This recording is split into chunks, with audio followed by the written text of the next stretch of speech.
With rumors of martial law abound, people are starting to wonder what the governments of the world will actually do to keep the virus in check. One of the most heavily monitored world leaders has to be President Donald Trump. The United States has quickly gained all sorts of new confirmed cases, with many more likely to appear in the coming weeks. President Trump's messaging and tone concerning the pandemic has changed over the past few days, and many are wondering what his next steps will be. How long will the country be shut down for? What can be done within reason? Will the president overstep? The legality of actions while in the position of power he currently holds comes into question as well. So today on Life's Biggest Questions, we're discussing the rule of law and what that means for the sitting US president. Let's ask the question, what laws does President Donald Trump not have to follow right now? Before we get started, make sure to give this video a big thumbs up and subscribe for more of the latest. Wicked, let's begin. Of course, we'd be remiss if we didn't define rule of law right out the gate. It's defined in the Oxford Language Dictionary as the authority and influence of law in society, especially when viewed as a constraint on individual and institutional behavior. Hence, the principle whereby all members of society, including those in government, are considered equally subject to publicly disclosed legal codes and processes. So basically, laws apply to everyone, even if you are in a position of power. This stands in contrast to a monarchy or oligarchy, where rulers are often considered to be above the law. However, a lack of rule of law can be found in democracy too, especially when there's ignorance of the law. This tends to happen if a government doesn't have sufficient corrective mechanisms for restoring it. In the United States, all government officers, including the president, pledge to uphold the Constitution. By doing so, they affirm that rule of law is superior to the rule of any human leader. The federal government does have plenty of discretion in relation to the rule of law, especially because they have the power to write and pass laws. This requires staying within its enumerated powers and respecting the rights of individuals, but there is a lot of wiggle room.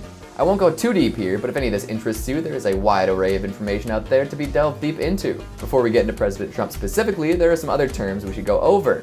First is legal immunity. This is immunity from prosecution, usually meant to help facilitate societal aims that outweigh the value of imposing liability. So if somebody or some entity is doing something of great importance and legal bodies see this, that person or entity may be immune to criminal prosecution, civil liability, or both. Common examples of this are diplomatic immunity, in which a diplomat in a foreign country may be immune to laws while working, judicial immunity, which protects judges, and witness immunity, in which a judge grants a witness immunity in exchange for testimony or other evidence. In international law, immunities may be created when states assert powers of derogation or the partial suppression of law as is permitted.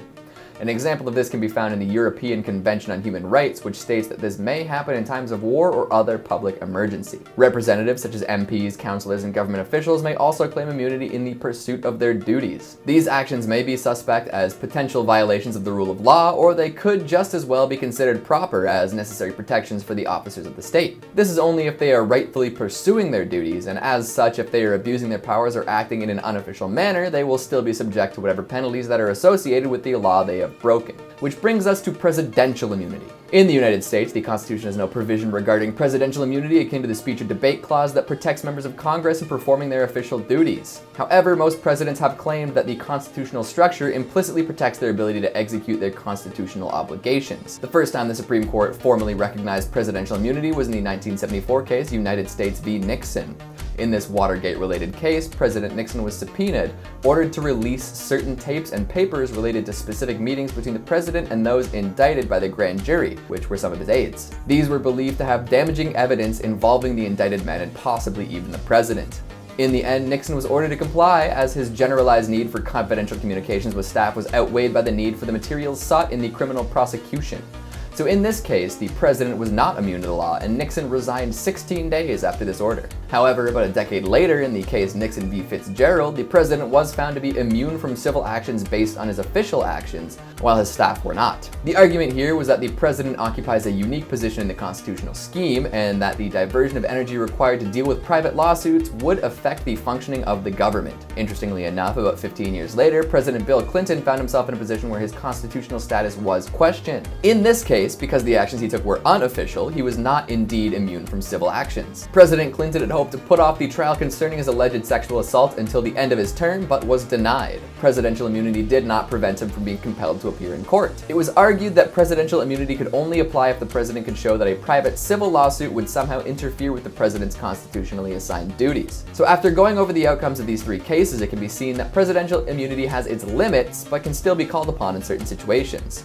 Which brings us back to the original question: what laws does President Donald Trump not have to follow right now? And, well, the answer to that is that he has to follow the law pretty much to the same degree as any other president. Back around the time of his impeachment trial, Trump's lawyer William Consovoy apparently told federal judges that if a president shot someone on Fifth Avenue, not only could he not be indicted, but could not even be investigated.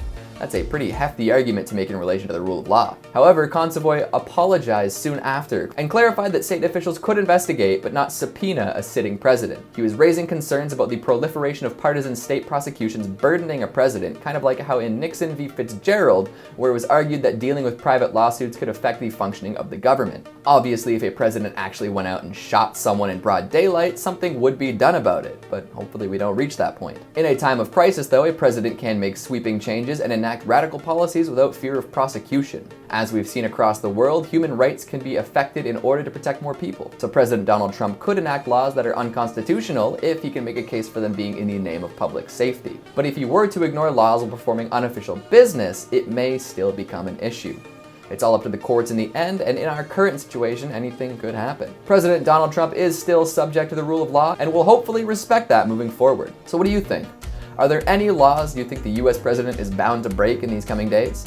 Should presidents get immunity while in office to ensure the smooth functioning of government? Make sure you let me know down in the comments. Speaking of comments, let's take a look at some of your more mechanical ones from How Do You Know If You're Infected? Leo Gang Monty says, what if every secret in the world was to be released? Boy, there'd be a lot of explaining to do, but I don't think it would be all too surprising though. Dead Goat says, school is closed. I see that as the cool part of the virus, but I still hate it. I'm bored of being inside all day. Well, it's true, social distancing can lead to boredom, but try to make the most of it. If you have the internet, you can spend all sorts of time learning new things you might not have time to focus on in school. Find a new favorite author or learn how to use some new software. Stay safe too. Archangel Mikey says, what if Sam and Dean met the SCP Foundation? That would be a wicked crossover. Get Mulder and Scully in there too. Infinite episodes, here we come. And Should Diamond Martin asks, what if the sun crashed into a giant magnet sent from Earth, attached itself to Jupiter, but encountered the sun's star and the sun got to it and explode? Then the gravity will be broken, the power of the magnet will suck you, our every planet in the galaxy too. We're making a chain reaction, exploding it, making new life. I mean, you explained it all there. I don't need to say anything else. And Guilherme B asks, what if we nuked the moon? The tides would change and we'd have less light at night, I suppose? And Sting Dust says hello, and hello to you too. That's all the time we have for today. Before I become one with the universe, make sure to give this video a big thumbs up and subscribe for more lawful awfulness.